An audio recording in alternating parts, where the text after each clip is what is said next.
Marie découpe ses cartes abîmées. L'oracle G murmure prophétie cachée. Rosie son guide aux ailes étincelantes. Elle voit les destins comme des jouets flottants. Tarot de Marseille sous la lune voilée. Les arcanes dansent des secrets révélés. Mademoiselle Lenormand chuchote doucement les chemins de l'amour, les pas vacillants. Sous l'étoile de Marie, nous sommes guidés. Les cartes sont magiques, nos âmes libérées.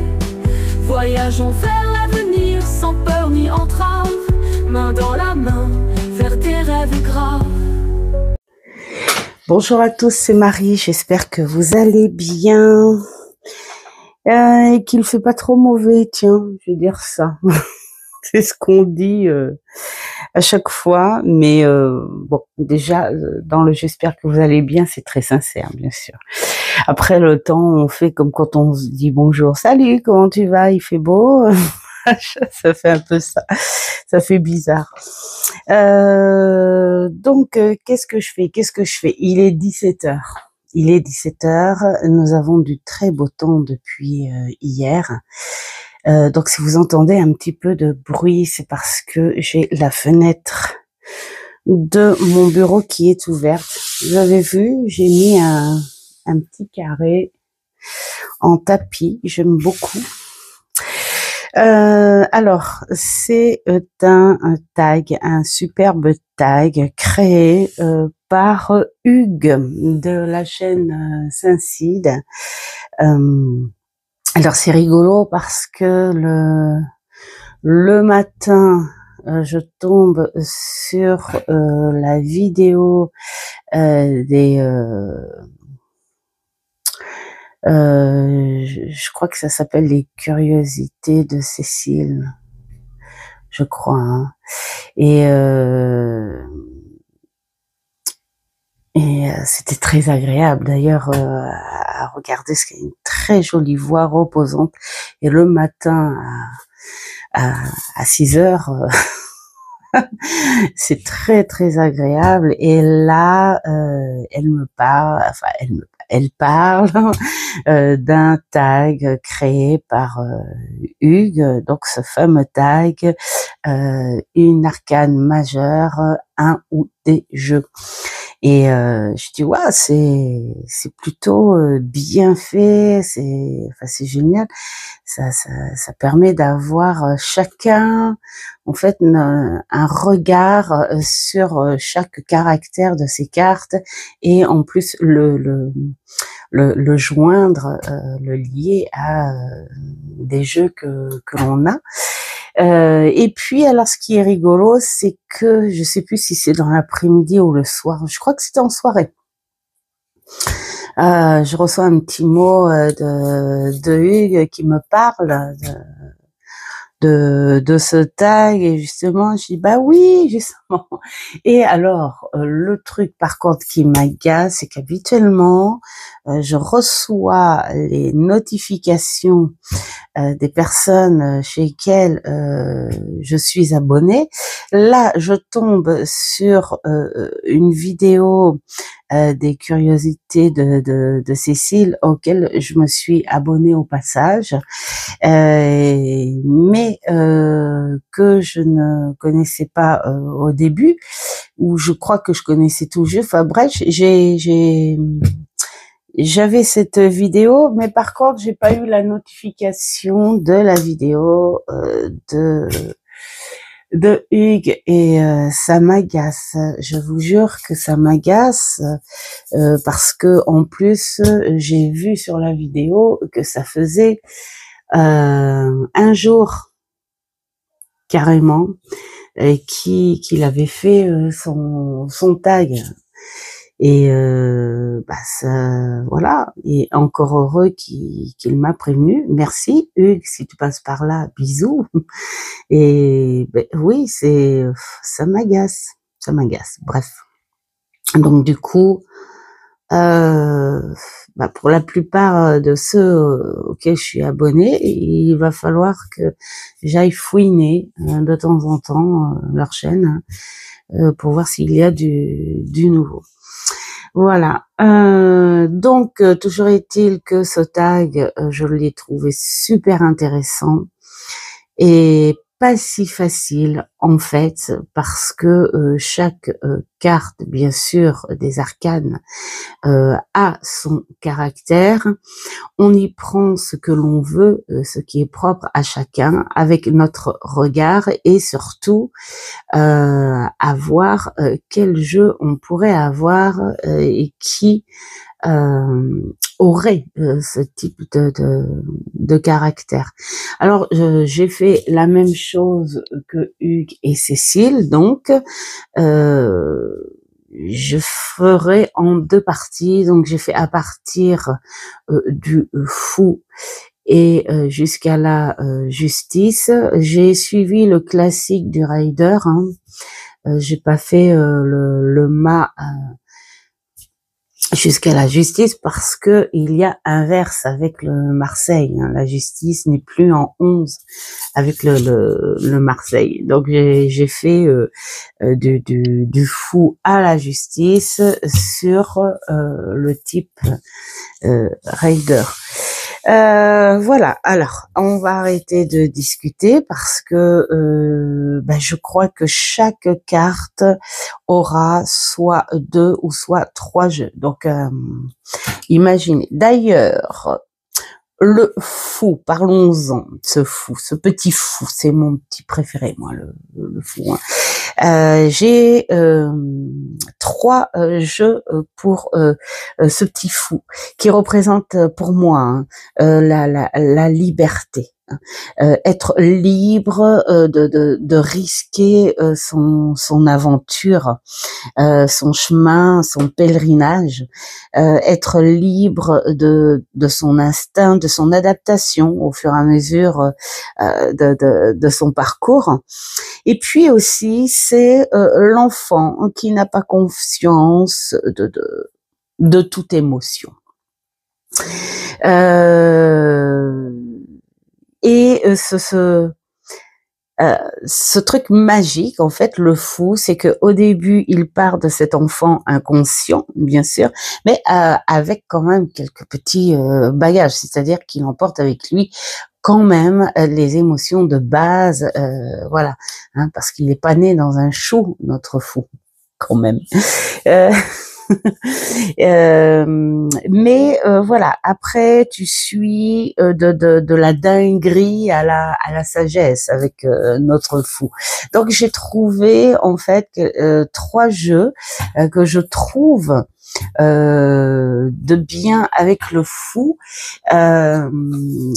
D'abord celui-ci, le Summer Tarot, où déjà rien que pour l'image, je trouve qu'il représente bien hein, cet enfant qui part avec la sécurité, qui veut sa découverte et tout, mais quelque part qui n'est pas conscient de toute nouvelle émotion qu'il peut qu'il va traverser au fur et à mesure de son chemin.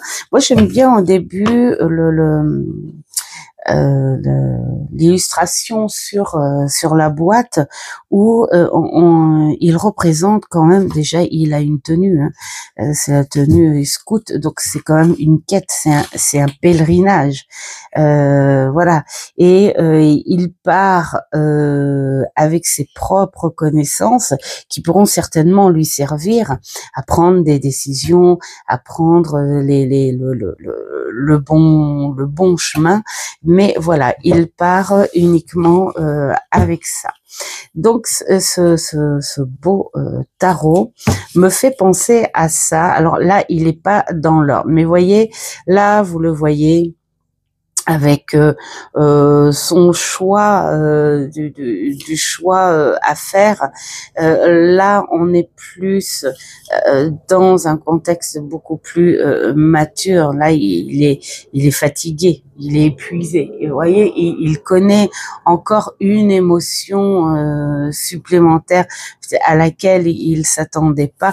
Enfin voilà, c'est le genre de jeu où tu vois de l'inconscience à l'ado qui sait tout, enfin qui veut montrer qu'il sait tout, et puis tout d'un coup jeune adulte où il s'aperçoit qu'il ne sait pas tout et qu'il y a encore des choses à apprendre jusqu'à ce qu'il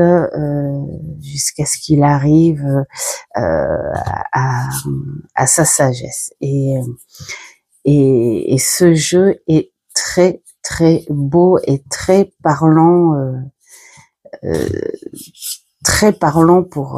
pour ça. Voilà.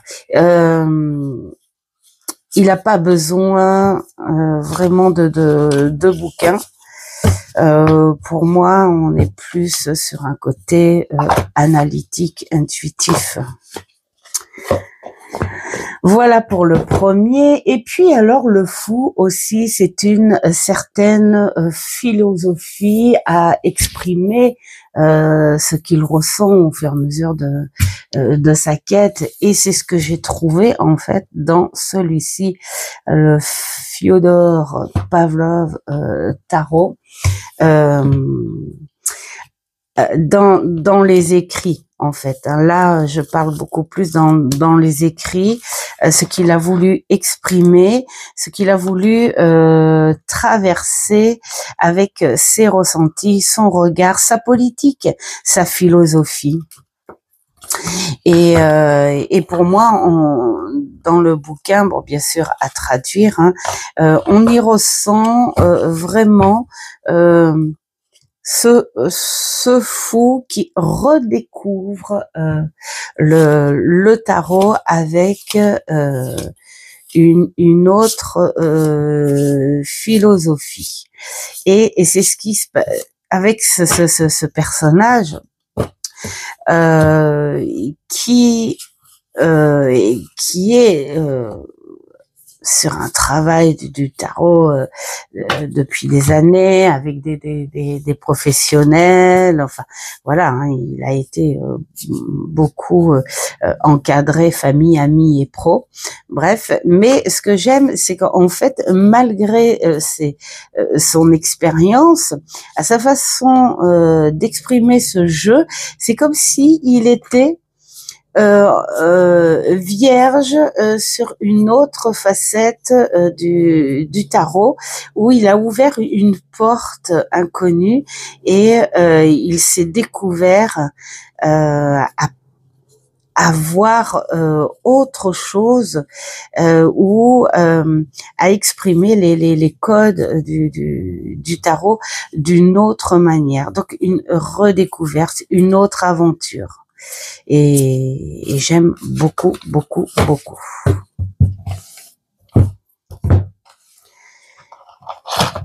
Alors, hop. Alors, je traîne pas trop hein, sur les cartes enfin, à montrer parce que sinon va y en avoir pour longtemps. Parce qu'il y a ce troisième. Ce troisième, pour moi, le fou, c'est un pèlerinage. C'est la quête des ressentis. C'est la quête du savoir. Comment on peut exprimer telle émotion vers telle histoire, vers des actes, des décisions, enfin voilà.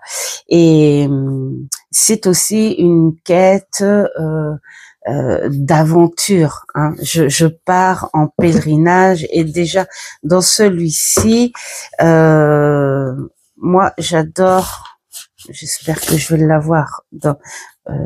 Alors c'est vrai que celui-ci, il est pas si facile que ça en fait. Si tu veux le prendre pour un tarot, hein, parce que ça porte le nom du tarot, le tarot de la sagesse des sorcières, il y a un concept en fait, hein, sur le sens du livret, ou alors tu le prends en toute simplicité. Moi, j'ai d'abord lu un peu hein, ce livret par respect, mais ensuite je l'ai pris dans ma simplicité. Et c'est vrai que là, on est sur une quête sur un voyage à comprendre la façon dont les gens vivent, comprennent la nature, les messages que l'on peut avoir, les capacités un peu mystique que l'on peut avoir. C'est une vraie quête, c'est un vrai pèlerinage. On est vraiment sur une connexion à la nature et qui t'apporte un autre sens, d'autres des émotions nouvelles. La peur, le rire, les joies, la tristesse, ce qui est très scientifique, très proche entre la nature et ce qu'elle peut nous apporter. Voilà, c'est une vraie quête d'apprentissage. Alors voilà, le voilà, vous voyez, et ça commence par le monde. Je vais découvrir un autre monde. Je suis partie. Il n'y a plus rien à voir, et il n'y a plus rien à apprendre. C'était trop limitant peut-être. Hein. Donc il faut que je découvre le monde. Donc c'est un vrai pèlerinage. Voilà. Et cette fois avec la nature, mais qui est très rationnelle aussi. Hein. On n'est pas non plus hyper au perché. On se sert de ce que l'on nous offre pour travailler avec. Et ça, c'est toute la quête du foufou. Voilà pour le fou. Alors, nous allons changer de colonne parce que comme j'ai très très peu de place, hop, voilà. Ensuite, nous partons avec le magicien qui, lui, pour moi, son mot-clé, c'est le pouvoir dans tous les sens. Le pouvoir de croire en soi déjà, d'avoir sa volonté et d'être ferme, de montrer qu'il est sûr de lui. Hein. C'est ça le magicien. Je sais ce que je fais, je sais manipuler. Je sais aussi approcher, avoir cette communication, qu'elle soit physique ou mentale. Hein, voilà. Et dans le pouvoir, il y a quoi? Il y a l'illusion, il y a donc la communication et il y a la foi. Et c'est très important pour le magicien d'avoir foi en lui et foi en ce qu'il croit. Hein. C'est ce magicien. Il a ce côté très rationnel où il peut exploiter ses capacités, voilà, mais il a aussi ce côté irrationnel qui part sur une autre foi, mais qui est ferme aussi et y croire, c'est un peu travailler la magie de l'attraction. Je le vois comme ça, moi, le magicien. Et donc, pour l'illusion, en fait, le côté illusion. Alors, tu peux faire de l'illusion, mais dans la bienveillance. C'est ça qui est magique, en fait, le magicien. en fait. C'est ça qui est magique, en fait.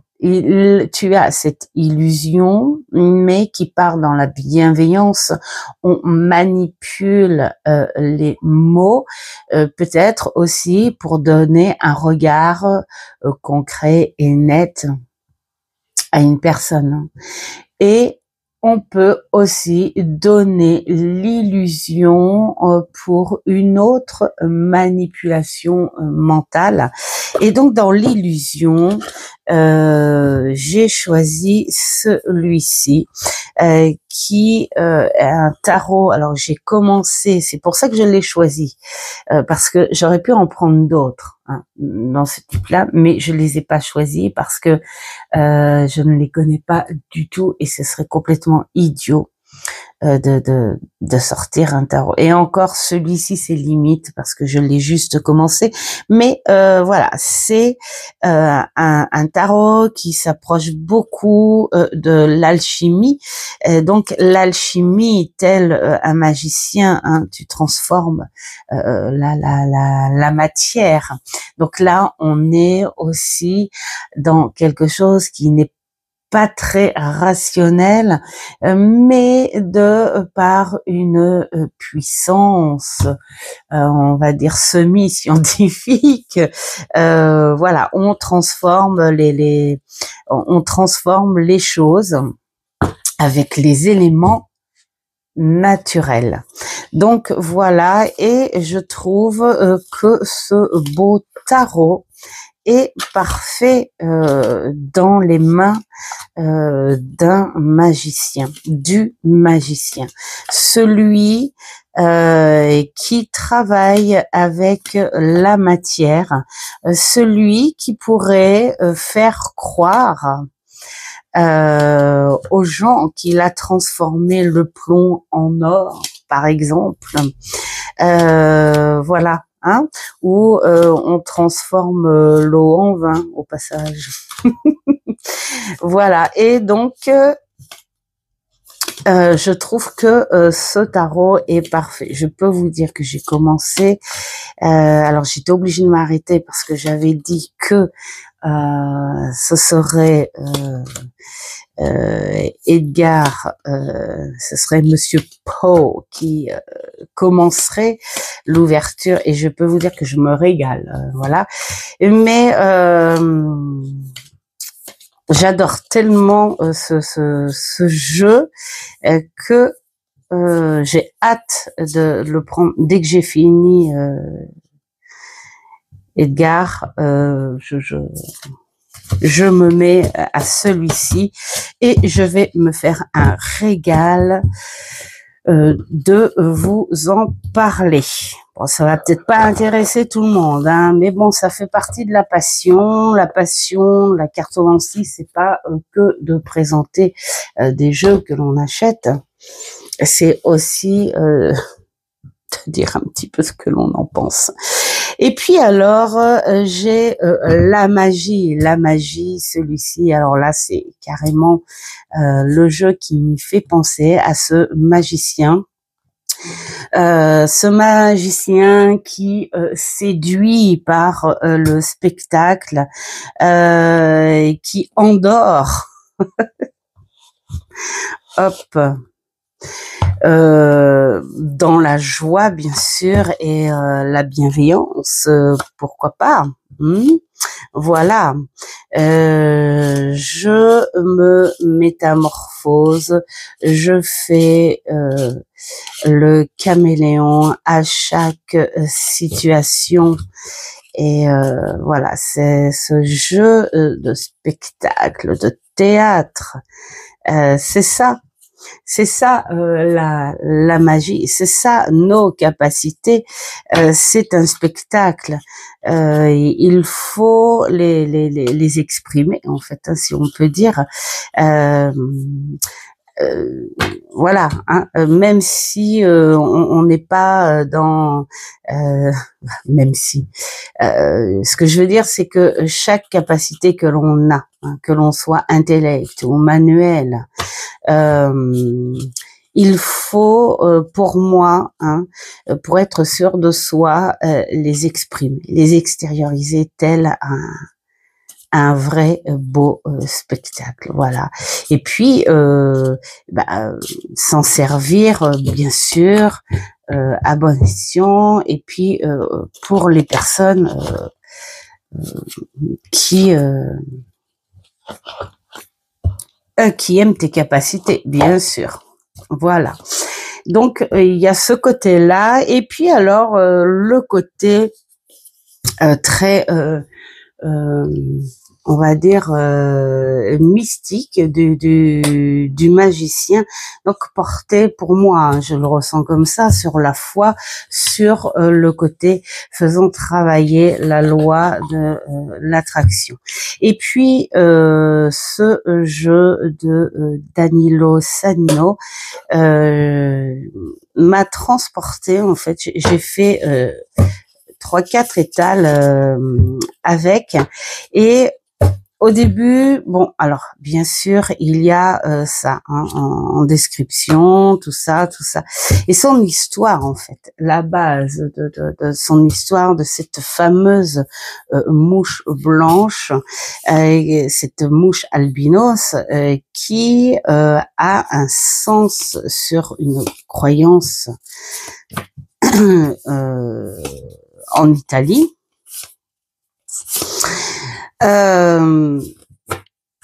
Voilà, pour moi, ça fait partie de cette magie, mais autre. Vous voyez, cette foi connectée à la loi de l'attraction. Vous voyez, on est basé, je sais pas moi, la personne qui croit fortement à un passage chanceux si elle tombe, mettons, sur un trèfle à 4 feuilles.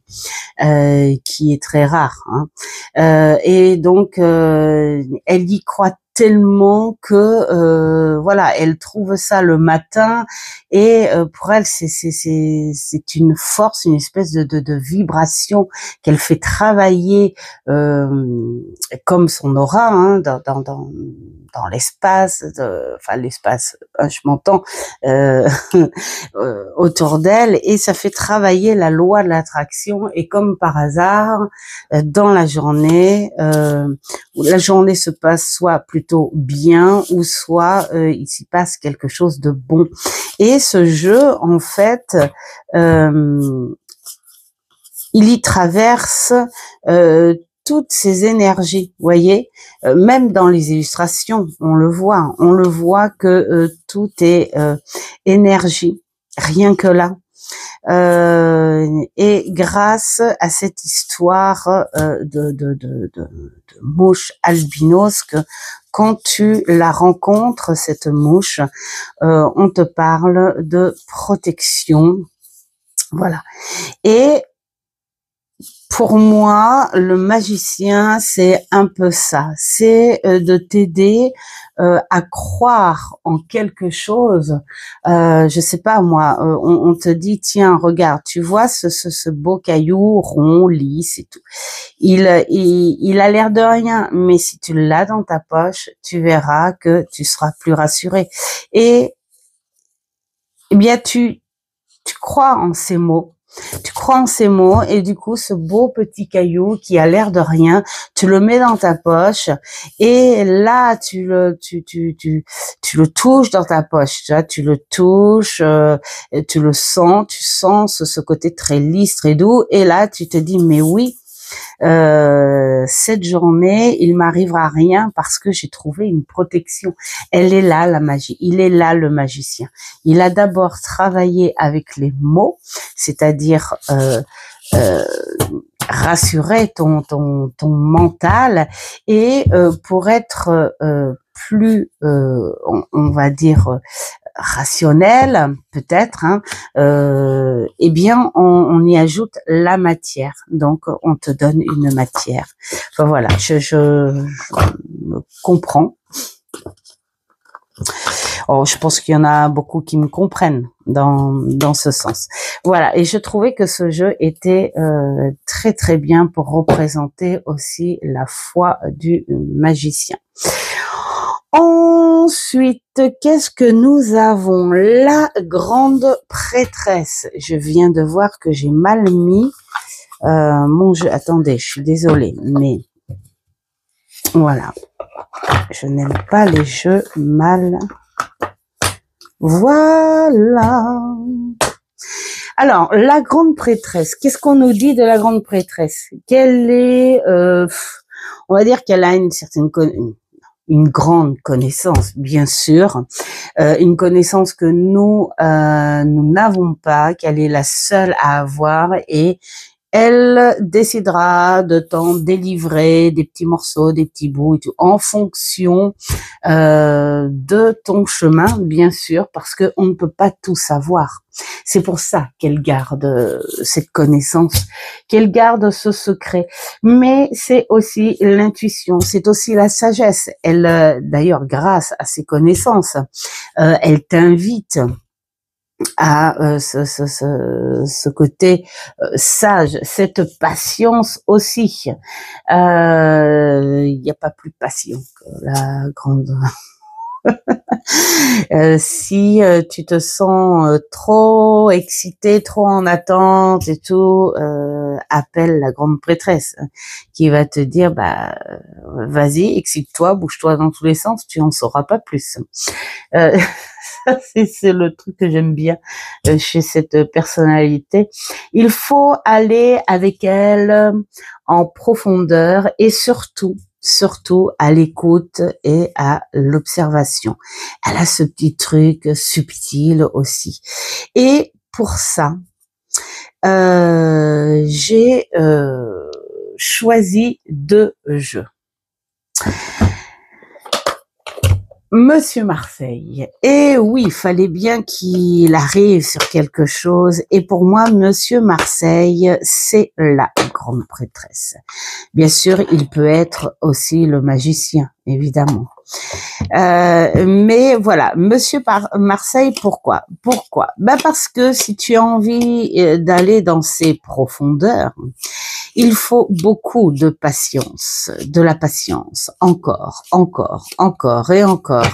Connaître ces personnes qui sont là, qui sont appelées à t'aider à traverser ce chemin de vie, aussi bien sur un sens divinatoire si tu le veux, aussi bien dans une guidance.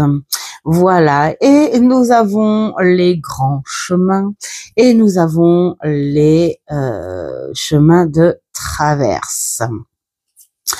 Voilà. Et donc, il est tout le temps en secret. Et c'est le jeu de base qui te délivrera ce qu'il veut en fonction, au cas par cas et petit à petit. Tu n'es pas là, tu n'es pas né pour tout savoir d'un coup, sinon ça serait quoi ta vie là, hein? Tu vivrais comment? Et pour moi, Monsieur Marseille, bah, c'est la base. Voilà, c'est la base, c'est la grande prêtresse.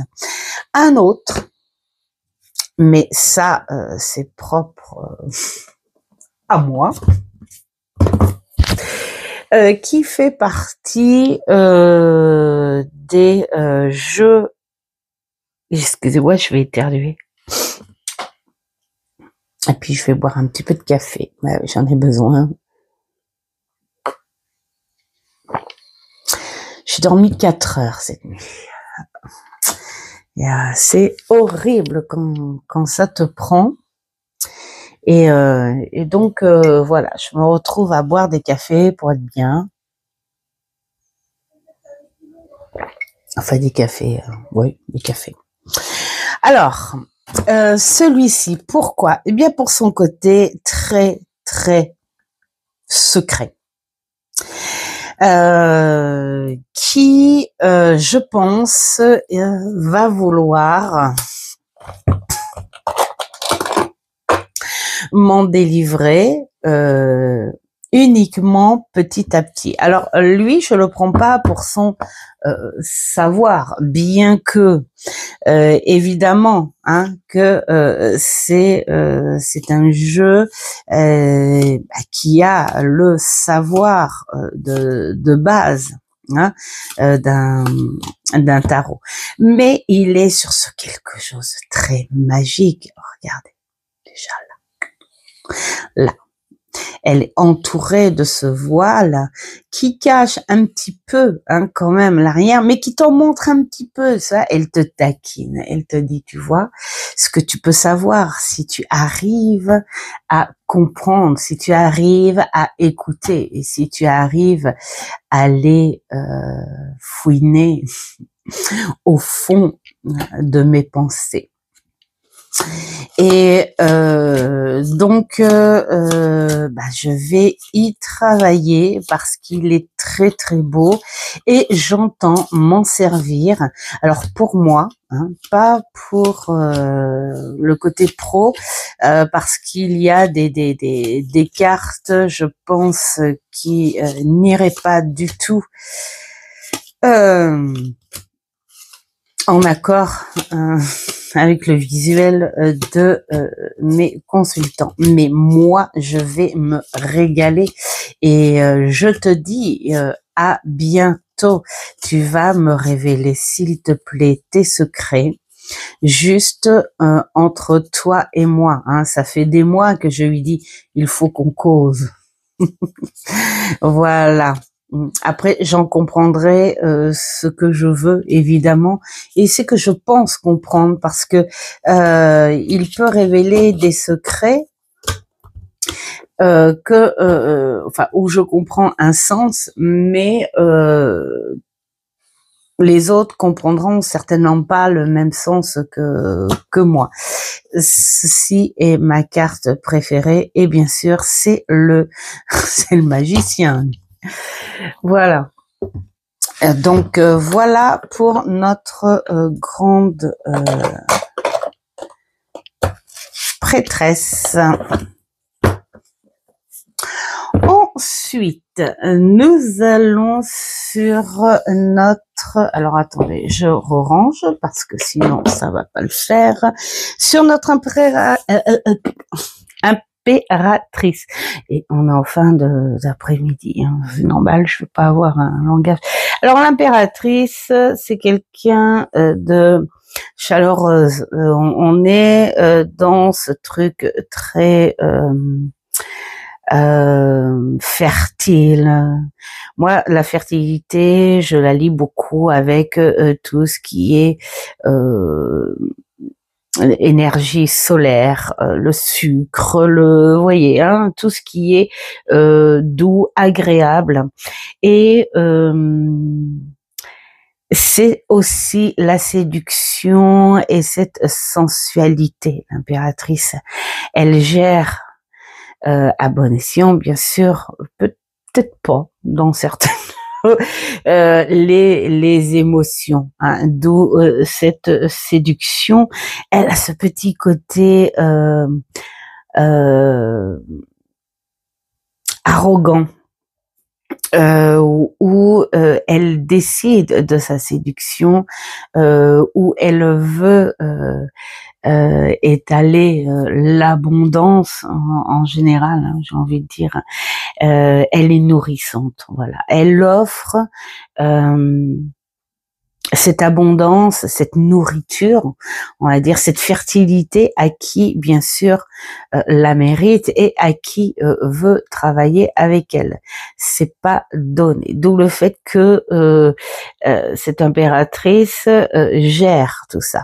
Elle sait maîtriser ce côté-là. Et pour ce côté, on va dire abondance, fertilité et travail en même temps, j'ai choisi ce tarot. Voilà, je trouve qu'il y a que c'est un très très beau symbole.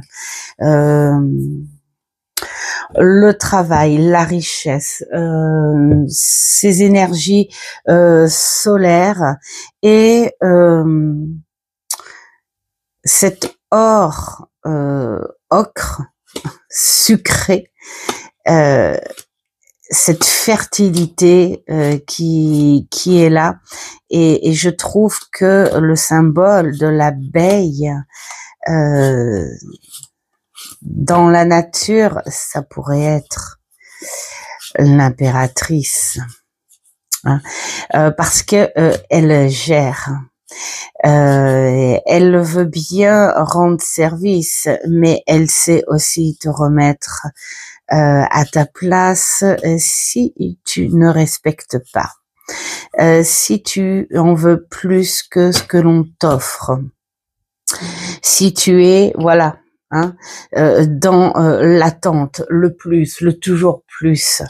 Et elle saura tempérer, elle saura te dire mais non, si je te donne 5 pots, ça sera pas 10 parce que tu as largement assez pour 5 pots. Voilà, et j'adore ce jeu pour ça, qui montre la générosité, le travail, mais les limites aussi. Voilà. Et puis alors, il est plein. Alors il est sorti en français, hein, je crois, hein, celui-là. Bon, bah je l'ai pas pris parce que sinon ça va faire un doublon. Et puis parce qu'il va falloir que je revende celui-ci et tralala et tralala. Donc je reste avec celui-ci. Mais il est parfait. Et puis alors sur un côté beaucoup plus contemporain, j'ai choisi celui-ci. Voilà, le tarot Boho, illustré par Aurélia Mahé et de Virginie Matry. Il n'y a pas longtemps que je l'ai accueilli, et il est ça. Il est le soleil. Il est je gère mes émotions. Je me mets en action. Je contrôle tout simplement. Je contrôle la vie et j'apporte. Voilà. Il me fait beaucoup penser à cette impératrice, de par ses couleurs, de par ses mouvements, de par ses actions, ses sourires, la tristesse, tout ça. Et puis alors peut-être aussi les soleils ici, ouais, qui me parlent d'abondance, hein. Pour moi, le soleil, c'est une fleur qui est très très très très très fertile, et voilà, j'aime. Regardez-moi ça, si elle est pas belle. Regardez le cœur, la sensualité, l'amour, l'abondance, tout ce qu'on veut. Faites l'amour, pas la guerre. Voilà, j'adore. Donc voilà les énergies de l'impératrice. Il y en a d'autres, bien sûr, hein, mais voilà. Ensuite, qu'est-ce que nous avons? Nous avons l'empereur. Alors lui, l'empereur, ça n'a pas été facile, mais en fait, si. C'est un personnage autoritaire, mais avec du cœur. Donc c'est quelqu'un qui saura être entier avec toi, de par son expérience, sa stabilité. Il est est fort, il est ferme, voilà. Et il saura t'enseigner aussi de ses expériences très fortes de la vie, où lui-même a dû forger son épée, solidifier son armure ou son bouclier. Ouais, c'est ce que je voulais dire. C'est quelqu'un de très rationnel et c'est carré. Voilà, hein, c'est comme ça, c'est pas autrement. Hein, voilà, mais c'est quelqu'un qui construit son univers sur des fondations solides. Il sera là pour t'aiguiller sur quelque chose, peut-être pas dans la douceur non plus, mais qui te dira si tu veux y arriver, eh bien il va falloir. Et donc hop, j'ai choisi deux tarots pour celui-ci parce que celui-ci, je le trouve du caractère très ferme de cet empereur qui montre l'expérience de l'homme et qui montre la sécurité, qui montre tout ce qui est bien ancré, hein, la terre, la solidité, la protection, les choses carrées. On s'en tient à ce que l'on sait, on s'en tient avec l'expérience de nos ancêtres. J'adore c'est Sergio Topi. J'adore son univers. J'ai qu'un jeu. Je sais pas s'il en a fait d'autres parce que je m'y suis pas intéressée non plus. Hein.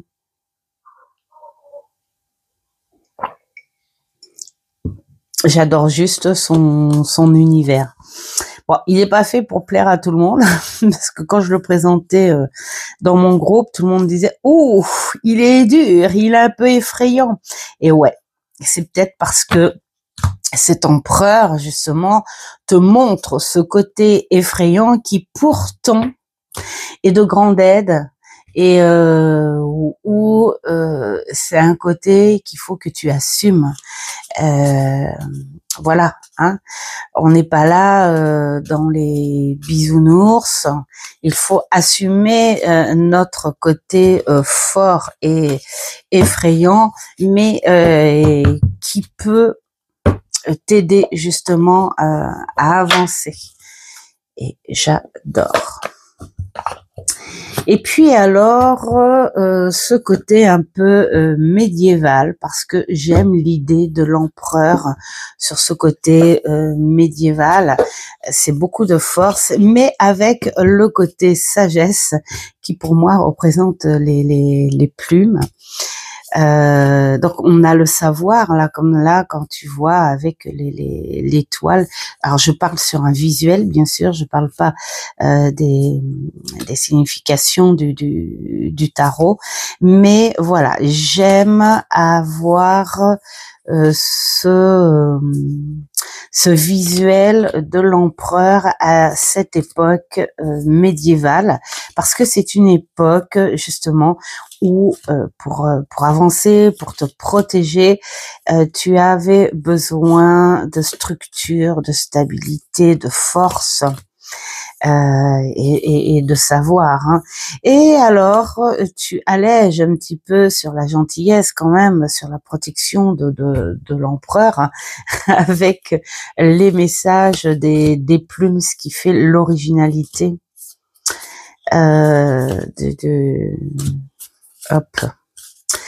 du jeu. Voilà. Je l'adore ce jeu, je l'adore, vraiment. Alors là, c'est à l'envers encore, voilà. Et je crois bien que ce jeu, je l'avais vu chez toi, Hugues, en premier. Voilà. Et j'aime imaginer l'empereur à cette époque-là, justement.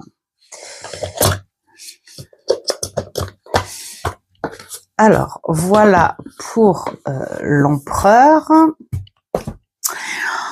Ensuite, le hiérophante. Le hiérophante, il est très mystérieux, ce hiérophante.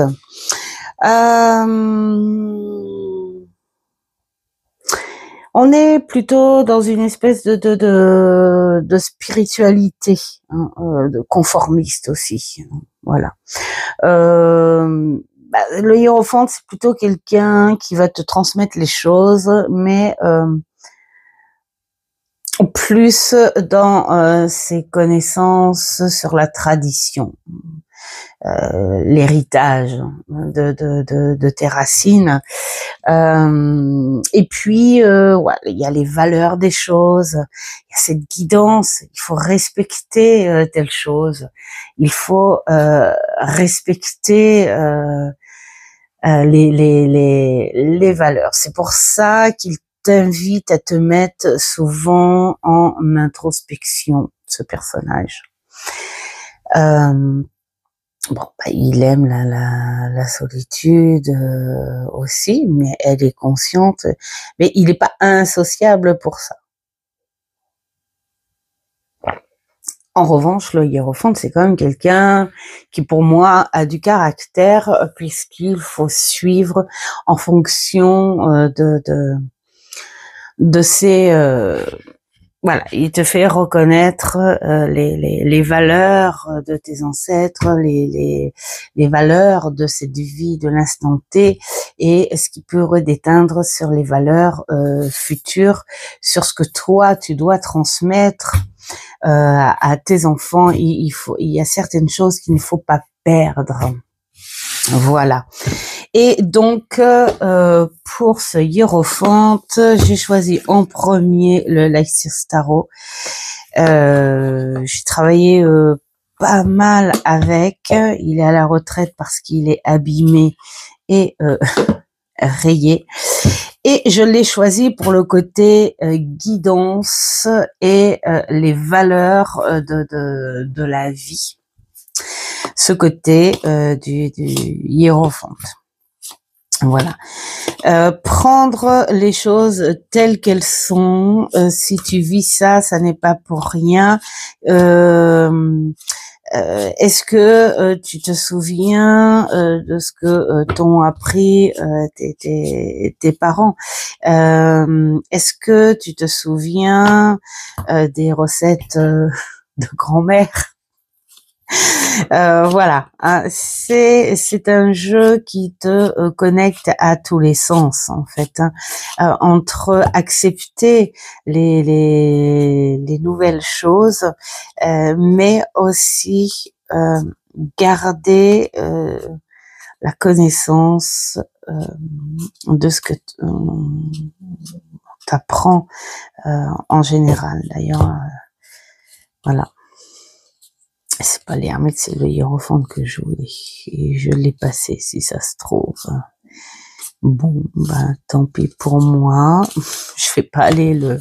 Voilà, tout le monde le connaît, mais voilà, je trouve et il a une énergie de ce personnage, le hiérophante, où tu as envie aussi de le prendre vraiment...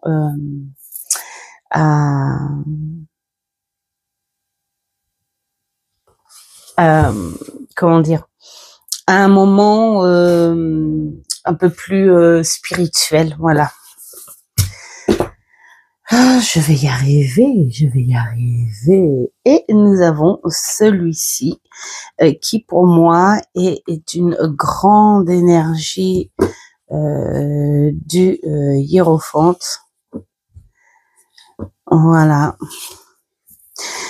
Plus sur le côté enseignement spirituel, accepte, crois en ta foi, quelle qu'elle soit, hein, voilà, une foi, voilà.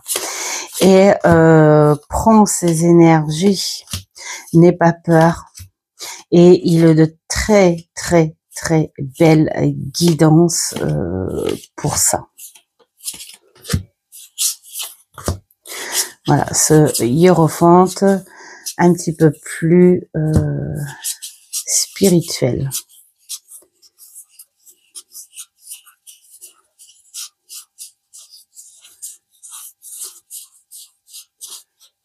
Voilà. Bon, il est connu aussi.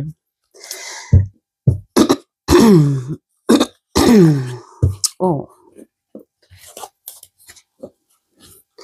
Je commence à avoir la gorge qui fatigue. Donc voilà pour le hiérophante. Ensuite, nous avons les amoureux. Alors, les amoureux, en fait, pour moi, c'est une carte qui est très complexe. Parce que tout de suite, quand on dit les amoureux, on parle tout de suite de sensibilité, d'amour, tout ça, tout ça, tout ça.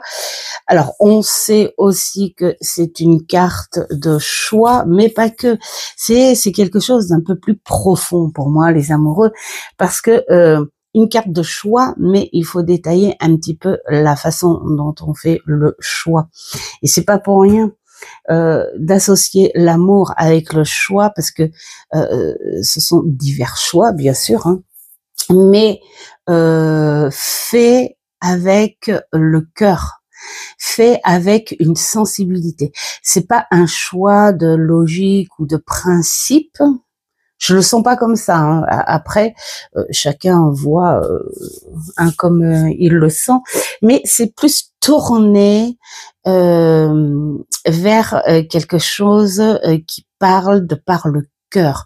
Je choisis avec mes sentiments, je choisis avec mon cœur. Vous savez, des fois, dans le monde des affaires et tout, on dit souvent il n'y a pas de sentiments, mettons, dans les affaires. Hein. Et donc pour moi, voilà, les amoureux, ça n'est pas un choix de principe, de combat, de logique, voilà, de choses nettes, voilà. C'est un choix qui est fait par le cœur. Voilà. Et un choix pour rechercher aussi un équilibre de soi. Un choix sentimental, donc un choix matériel, enfin voilà, le choix. Une décision prise aussi par le cœur. Voilà. En tout cas, on est plus sur des décisions prises par les émotions que de par la logique. Il faut le choix qui te parle. Alors, évidemment, moi, si dans le choix, j'ai pris 3 jeux. 2 basés sur le choix relationnel, c'est-à-dire plus sentimental. Voilà. Donc celui-ci, qui je suis franche avec vous, que je trouve très très beau, mais qui est arrivé très peu de temps dans ma cartothèque, qui était dans le carton des surprises. Et donc du coup, j'ai juste fait un étal test avec, et qu'est-ce que j'adore les illustrations. Et pour moi, voilà, on est dans ce truc très séduction romantique, enfin voilà, hein. Donc c'est pour ça que je l'ai pris sur le choix plutôt émotionnel, sentimental. Ça peut être un choix amical, familial ou amoureux. Voilà. Hein. On est plus dans ce sens-là pour ce jeu sur un point de vue visuel en tout cas. Ensuite,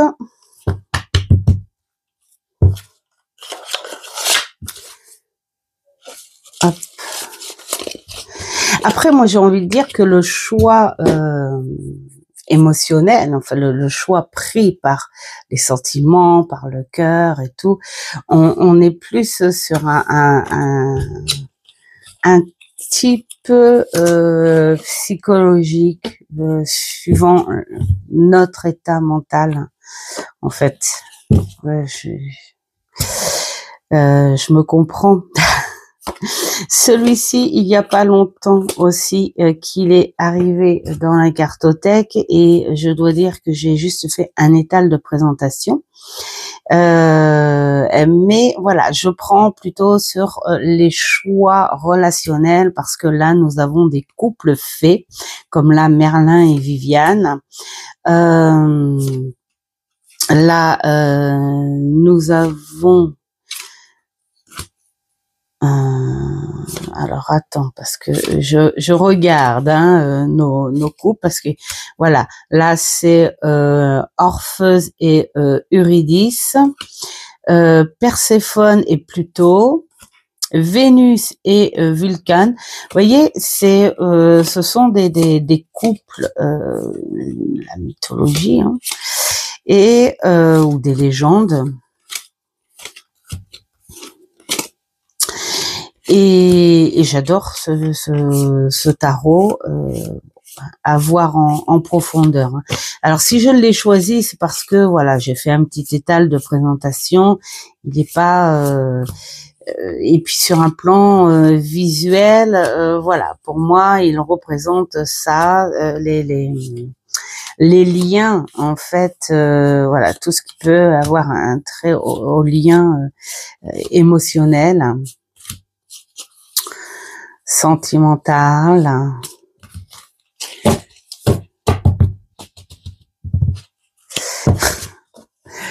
Alors, hop, voilà. Et alors, le troisième est plutôt sur un choix, parlant du cœur, mais pas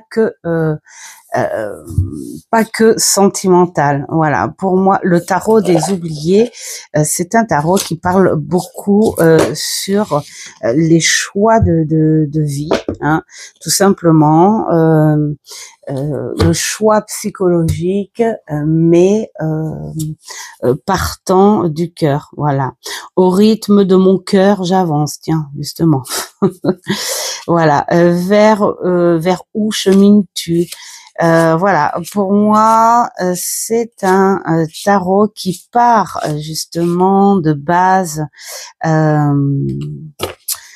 la construction d'un monde meilleur. Voilà, je construis et je crée avec mon amour, mon cœur, mes sentiments. Voilà, alors celui-ci, pour le coup, j'ai fait plusieurs étals, mais pour moi, justement pour ce sens léger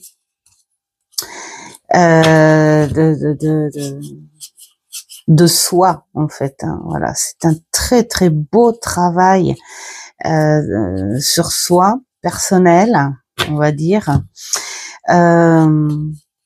Mais ça n'est pas quelque chose de comment dire, de sombre ou quoi que ce soit. C'est pas avec ça que je vais faire du shadow work, par exemple. C'est plus justement le choix de nos énergies émotionnelles, les énergies du chakra du cœur, pourquoi pas. Enfin voilà, et je trouve que ça représente bien la carte des amoureux, qui est assez complexe quand même. Voilà.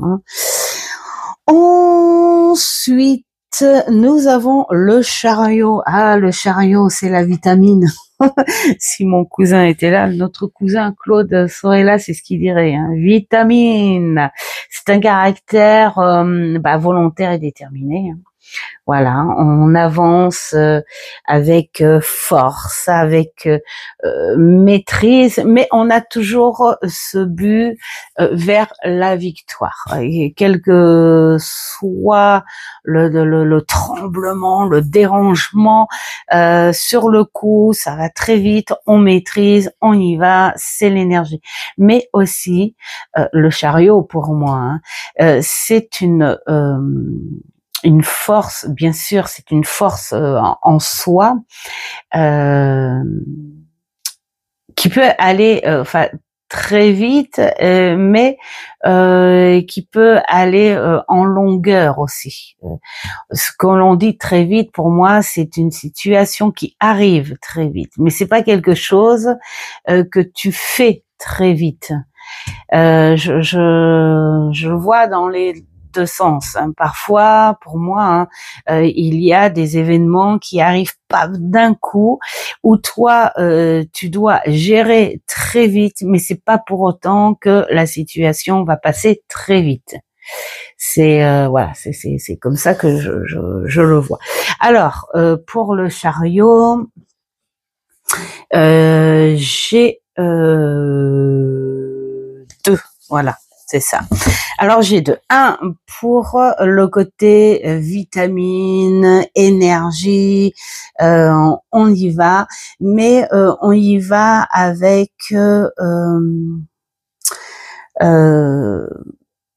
maîtrise, avec nos croyances aussi. Hein, voilà. J'ai pris aussi ce côté ambitieux et pour ça j'ai pris ce tarot. Alors ce tarot qui représente beaucoup d'énergie, beaucoup de symboles, mais des symboles propres au groupe. Alors, il est basé sur un groupe de musique, mais je ne vous dirai plus. Hein, c'est les années 65, 69, 70. Enfin voilà, c'est ces années-là. Et c'est un groupe avec beaucoup d'énergie qui s'est construit. C'est pour ça que je l'ai pris. C'est un groupe de rock, donc d'où l'énergie. Mais ils ont façonné avec leur propre symbole. Chaque symbole de ce groupe a son histoire. Je vais pas vous le raconter parce que déjà je m'en souviens plus.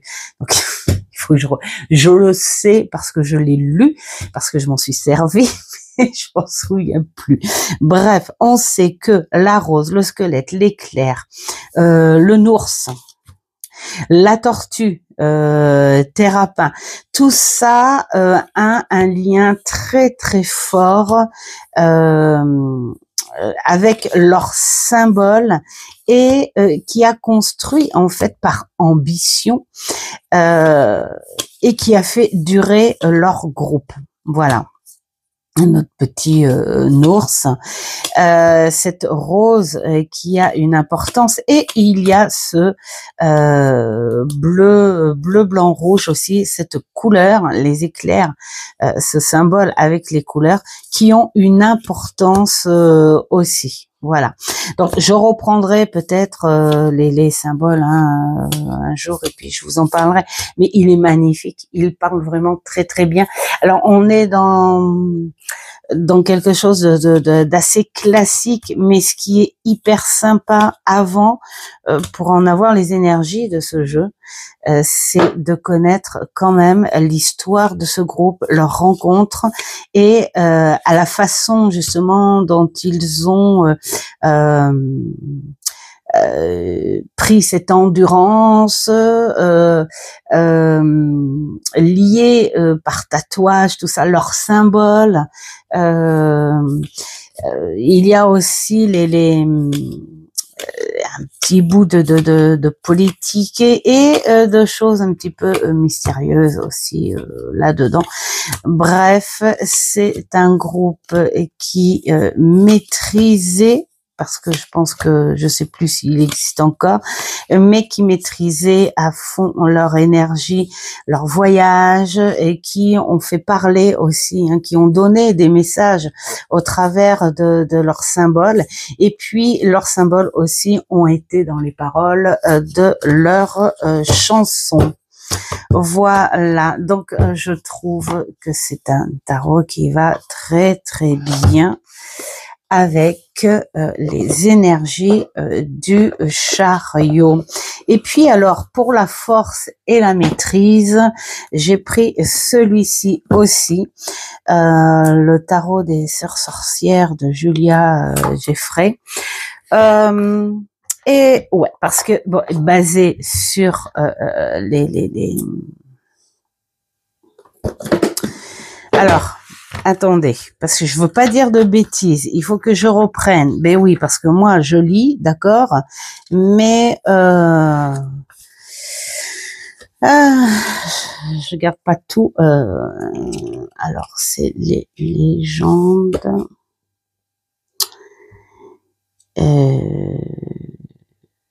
Punaise, j'ai plus le mot. Marie. Les légendes écossaises, voilà. Et là, pour moi, ce sont des énergies de force, d'endurance que ces sœurs sorcières ont dû maîtriser. Donc là, on est comparé à la force du tarot, et qui est beaucoup plus psychologique, mentale et tout, enfin les forces bienveillantes, tout ça. Là, on est dans une force assez violente, en tout cas de par les messages, les images et puis les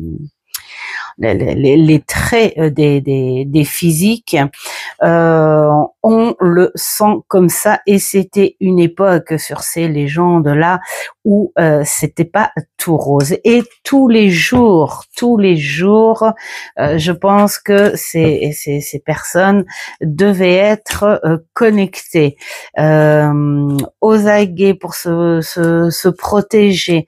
Voilà. On ressent cette maîtrise du chariot, hein. C'est pour ça que je dis que cette maîtrise assez violente et balèze, hein, j'ai envie de dire, hein, très énergétique, peut voilà se faire en longueur. C'est pour ça que je vous expliquais tout à l'heure que les choses peuvent arriver d'un coup, très rapidement, un petit peu comme la tour aussi. Il faut réagir très rapidement, hein, comme là, je pense que ces femmes ont dû réagir très rapidement avec la nature, avec les agressivités extérieures, voilà. Et ensuite garder ce contrôle, cette maîtrise à long terme, voilà. Donc, je trouve que ce jeu va très très bien avec l'identité de ce chariot. Et pour parler de victoire, en fait, même avec celui-ci, où la victoire, c'était quoi? C'était la reconnaissance, c'était le succès. Voilà, c'est devenir une étoile, une star. Et là, la victoire, c'était survivre, c'était aussi la connaissance de la nature et la force féminine. Donc gagner quelque part une guerre aussi contre le monde extérieur. Donc voilà, ça reflète plutôt pas mal. Ensuite, par contre, là, nous avons la force qui, elle, on est parti plutôt sur le mental, voilà. Hein. Gagner avec le cœur et l'instinct. la force, de la douceur, de la bienveillance. Il y a le courage aussi. Enfin, voilà, cette force intérieure que l'on a et le self-control. Ça, c'est une grande force. Pouvoir dire les choses, ça, c'est une grande force. Et sans y mettre la violence dedans. Et ça, c'est une des plus belles et plus grandes forces. Et hop, j'ai choisi pour ça le Wild Réflexion, Spell. J'adore mon accent, moi. Pourquoi? Bah parce que c'est la force qui travaille avec, on le voit, on le sent. Voilà, on fait les choses avec les énergies extérieures. On mélange nos forces physiques avec les forces invisibles. Et ça fait, pour moi, la force d'avancer, cette force que l'on a pour avancer sur notre chemin de vie. Et moi, ce tarot, il me fait beaucoup penser à ça. On les voit partout, ces énergies-là, et on le voit calme et tranquille. Voilà, regardez-moi ce hiérophante en connexion avec la bête et il parle comme de la télépathie, quoi, en fait. Voilà, et l'ermite qui est parti à se connecter pour récupérer les énergies que la nature veut bien lui offrir. Puis alors cette force là, on peut que sentir cette douceur, la force de l'analyse. Bon, ben voilà, hein, ça parle tout seul, et je l'aime beaucoup pour ça. Je m'en suis servi il y a pas longtemps, tiens, pour mes énergies de la semaine. Il était génialissime. Ensuite, celui-ci, le Woman Tarot. Bien voilà, c'est aussi par rapport à ces énergies que je trouve. Alors, je me suis servi un petit moment pour mes guidances pro et après je l'ai changé parce que il s'abîmait assez facilement aussi, et puis j'avais envie de quelque chose d'un peu plus tradit. C'est un peu ça, voilà, hein. Mais là c'est pareil. Cette force, voilà, ces énergies extérieures. J'adore ces jeux avec où on te montre sur un visuel toutes ces énergies qui se baladent autour de toi. C'est comme s'il te montrait ce qu'il peut y avoir autour de toi. Là, en ce moment, je vous parle. Si ça se trouve, il y a des petits machins comme ça autour de moi, ces énergies qui m'apportent la force et les vitamines pour finir ce tag. Voilà, donc je le vois comme ça, hein. Et il est magnifique, hein. Regardez-moi cette Amazone de bâton. Il est superbe ce jeu. Là c'est pareil sur un... En fait, c'est que je le prenais aussi plus sur un côté un peu plus connecté, justement, à des énergies. On a un pied rationnel et pourtant il est divinatoire, hein, celui-là. Mais je sais pas, sur un visuel, il y a un pied sur terre et l'autre pied qui est un petit peu au perché, hein. mais il est magnifique. Et beaucoup de douceur. Hop. Voilà pour moi ce qui peut représenter la force. Ensuite, l'ermite.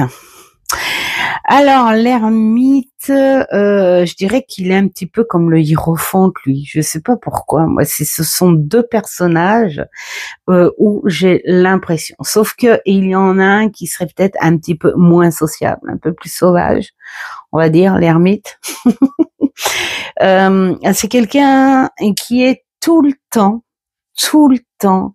à la recherche de la vérité, on va dire peut-être, hein, l'ermite, hein, comparé au hiérophante qui lui a sa vérité.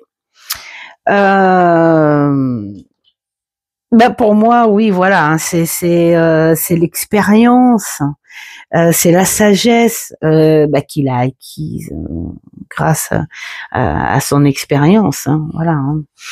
Hein. Pour lui, quand même, cet ermite, en commun, je trouve, avec le hiérophante, c'est que les choses doivent être claires, nettes. Voilà.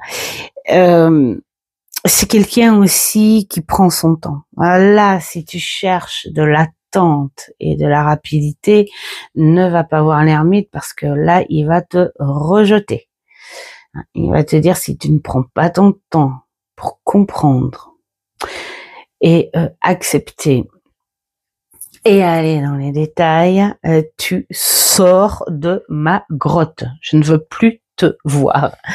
Parce que c'est quelqu'un qui est sans arrêt tourné, il est assez spirituel aussi, hein, l'ermite. Hein. Il a tout le temps à travailler. Voilà, il est sur la quête, une quête personnelle, voilà, et il faut tout le temps qu'il l'entretienne, qu'il la travaille. C'est pour ça qu'il est peut-être un bout plus solitaire, hein, parce que lui, il a peut-être besoin d'un peu plus sur un sens spirituel, le sens de la vie. Quel est le sens de la vie? Qu'est-ce que je pourrais apprendre? Qu'est-ce que je pourrais apporter comme lumière dans le sombre, par exemple? Et puis, c'est celui qui te dit, tu vas prendre le temps et te mettre en introspection aussi. Voilà. Pour ça, j'ai choisi deux jeux. Un qui, je trouve, va bien avec la personnalité de l'ermite. C'est le tarot des oppositions, parce que l'ermite, c'est ça. Il ne cache pas le côté sombre, au contraire, il le faut, ce côté sombre, pour trouver la lumière. Et ce que j'adore dans ce tarot, c'est qu'il montre les deux côtés sur un visuel. Et c'est un des seuls tarot, je veux dire, en point de vue de tarot, hein, où j'accepte de le mélanger comme ça, voilà, hein, voilà, tout simplement. Enfin bref, tu le mélanges et que j'accepte de prendre en compte à l'endroit comme à l'envers. L'ermite aussi, moi je pense que c'est un personnage qui t'aide à tempérer les choses, c'est-à-dire que il t'invite à la prudence aussi. Et ce jeu, il fait pareil. Mettons là, regarde, tu prends là et alors admettons, hein, voilà, je prends là, je suis le chariot. Tiens, encore, dis donc, le chariot. Et là, on te dit, voilà, tu maîtrises, tu y vas avec la volonté, machin et tout. Mais, pour tempérer un petit peu les choses, on te dit, tu as le droit de balancer tes énergies, tout ça. Mais attention, parce que Le terrain peut être caillouteux. Il peut y avoir tout d'un coup une tempête, de l'orage. Gère, fais attention à bien gérer. Analyse les choses et surtout fais ce que tu peux faire, pas ce que tu crois pouvoir faire. Vous voyez, l'ermite, il travaille un petit peu dessus. C'est pour ça qu'il analyse beaucoup aussi, il prend en sens tous les petits détails, cet ermite-là.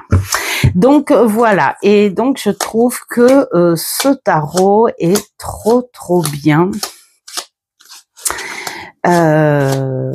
en position de l'ermite, parce que moi je le vois, je le vois pas trop avec le bouquin. Je le prends à l'émotion, au sentiment, à l'intuitif, voilà, ce que comme suivant le contexte, et j'ai pas peur de dire avec ce tarot, voilà. Mettons ici, je peux très bien dire 3 en bâton. Tu as peut-être l'impression que tu ne peux pas voir plus loin que devant tes pieds, parce que voilà, tu as du mal à décoller, tu as du mal à te mettre en action, tu as du mal à projeter, oui, ton projet. Enfin, il est vraiment coincé. Qu'est-ce qui se passe? Mais on te dit, mais attention, ne t'arrête pas là, parce que tu peux très bien, les choses peuvent très bien s'éclaircir. Vous voyez, on est dans les deux énergies. Moi, je le prends plus comme ça. Qu'est-ce que je pourrais dire? Si, mettons, là, je sais que il y a quelque chose de négatif, mais qu'à côté, là, il y a quelque chose de plus positif. Là, comme là, le 3 de coupe, bon, bah là, tu te dis, je sais pas trop. Je sais pas trop, je doute.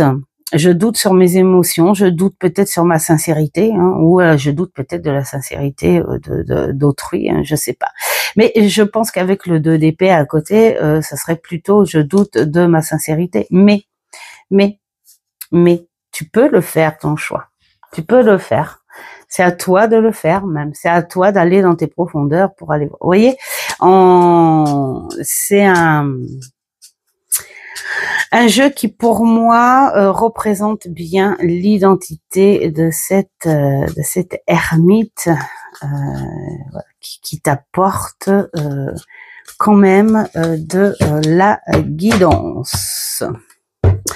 Et puis alors,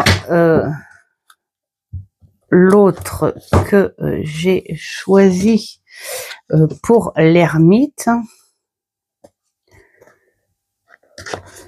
on est plutôt sur un jeu, alors je sais pas pourquoi, mais je l'ai senti comme ça, sur le jeu classique du Raider.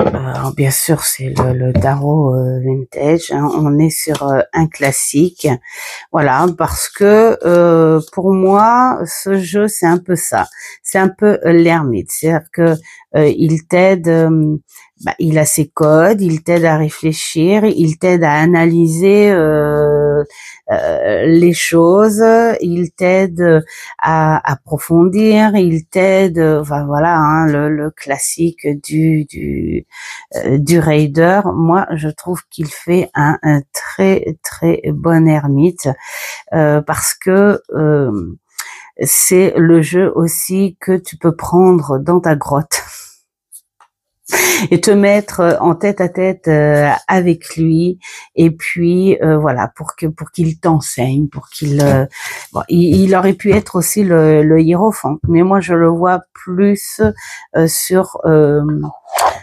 d'autres sens que le hiérophant. Voilà. Alors après, qu'est-ce que nous avons? Nous avons encore la roue de la fortune et la justice. Alors, la roue de la fortune. fortune. Hop, qu'est-ce que j'avais dit? Ah, la roue de la fortune. C'est une carte aussi assez complexe parce qu'il y a beaucoup, enfin il y en a beaucoup.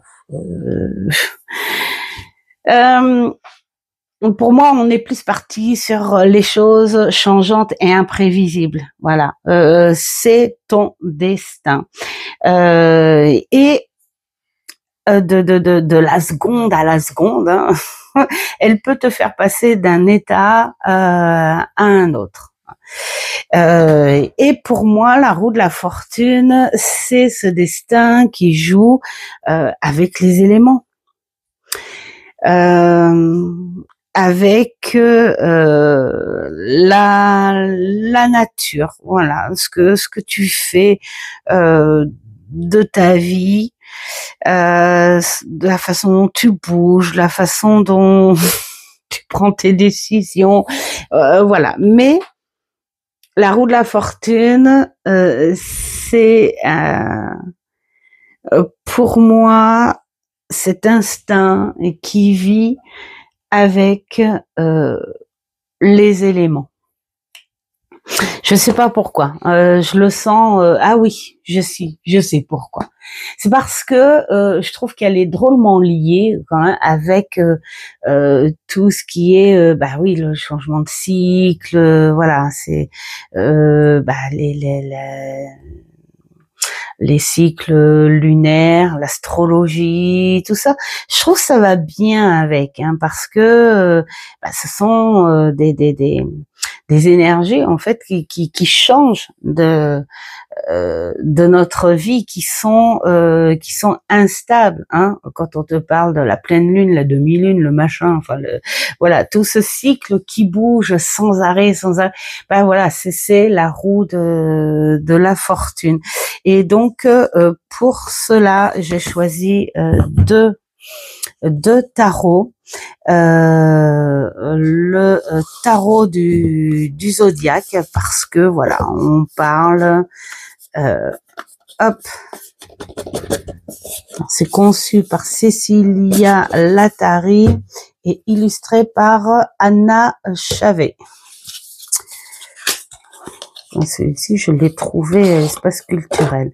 Voilà, pour moi, c'est ça. Hein. Ce sont les éléments, c'est tout ce qui bouge sans arrêt. Tout ce qui est céleste, voilà, toutes ces énergies, même si toi tu es en action, tes décisions, tes machins, bon voilà, sur un côté beaucoup plus, on va dire, ancré, hein, voilà, c'est ça. Mais il y joue à nos actions, nos énergies. Alors après, ça c'est ceux qui croient astrologique et les éléments. Voilà. Hein. C'est pas pour rien que il y a des jours où on se sent comme excité, tout ça, et puis d'autres épuisés. Voilà. Bon, là, on nous dit mais tu es peut-être sous le signe de machin, ceci, cela. Enfin, voilà. Et je trouve que voilà, ce côté instable des énergies et surtout du destin, c'est-à-dire que la roue de la fortune, elle te donne pas le choix, elle te dit ça y est, il y a du changement. Maintenant, à toi de t'adapter. Avec les éléments, pour moi, c'est la même chose. En fait, tu n'as pas le choix. Eux, ils sont là, ils arrivent, et c'est à toi de t'adapter à ça, que ce soit positif ou négatif.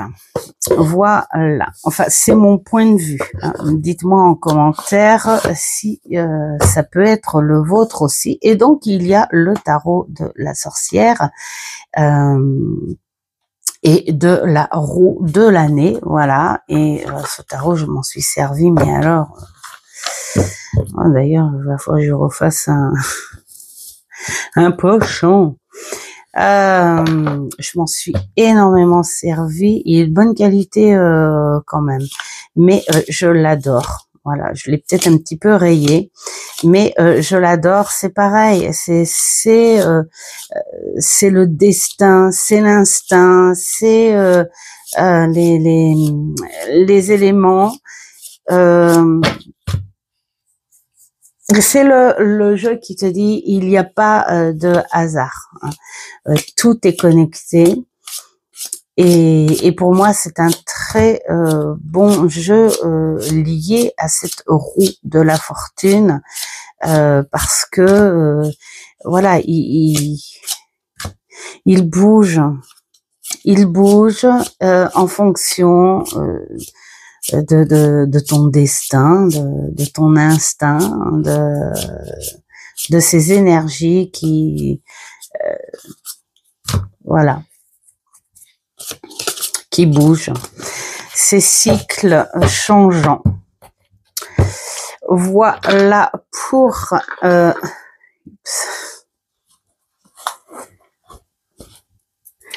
voilà pour la roue de la fortune. Et maintenant, on va finir.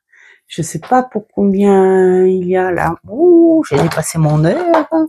Ça n'est point grave. Ça faisait longtemps hein, que j'avais pas fait aussi longtemps. Bon, bah peut-être en plusieurs fois ou accéléré, les amis. La justice, donc c'est celle où je vais m'arrêter. Alors ben c'est quelque chose, voilà, la justice, on est sur les points justes, rationnels, les choses lucides,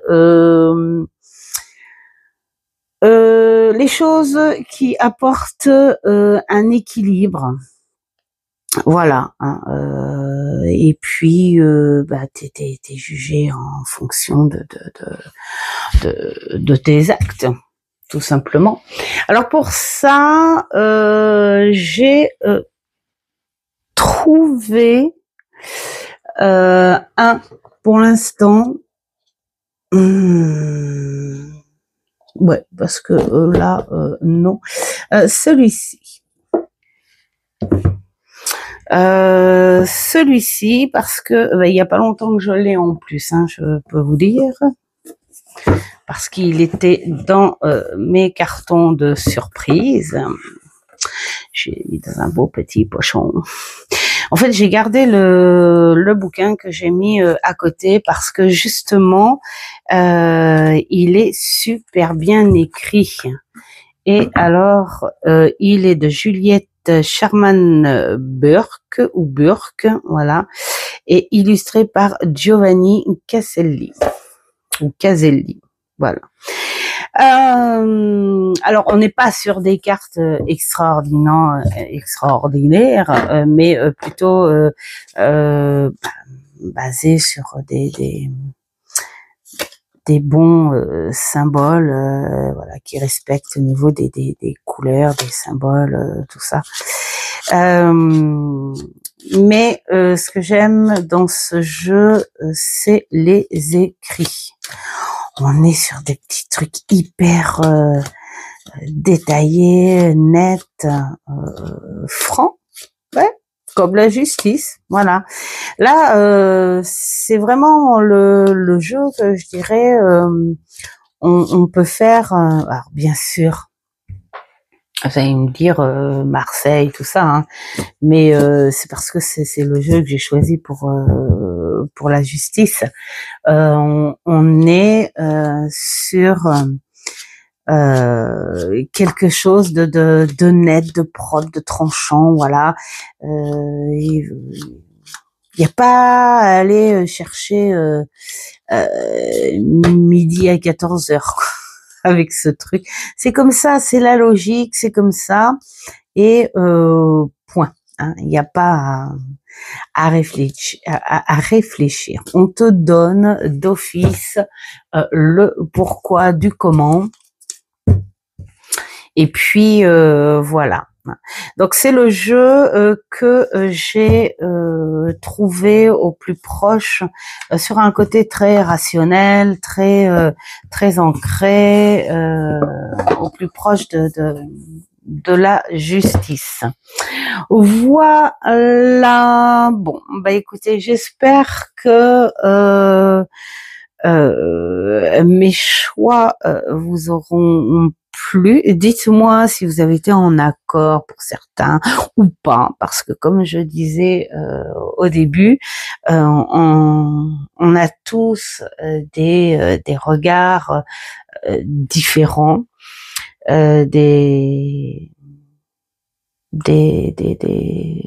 une façon de comprendre. Voilà, j'arrive pas à trouver les mots. Bah voilà, je parle en langage très simple. Cette façon de comprendre tous différemment, hein, bien sûr. Donc on n'est pas obligé d'être en accord hein, de tout ça. Donc voilà, dites-moi vos ressentis. Hugues, si tu passes par là, j'espère que j'ai honoré cette première partie de tag. Dis-moi si j'ai bien travaillé ou pas. Voilà, et puis bah voilà, je vous souhaite plein de belles choses. En attendant, faites ce qui est bon pour vous, c'est le plus important. Et un grand merci à tous d'être là avec moi. À une prochaine vidéo. Ciao, ciao.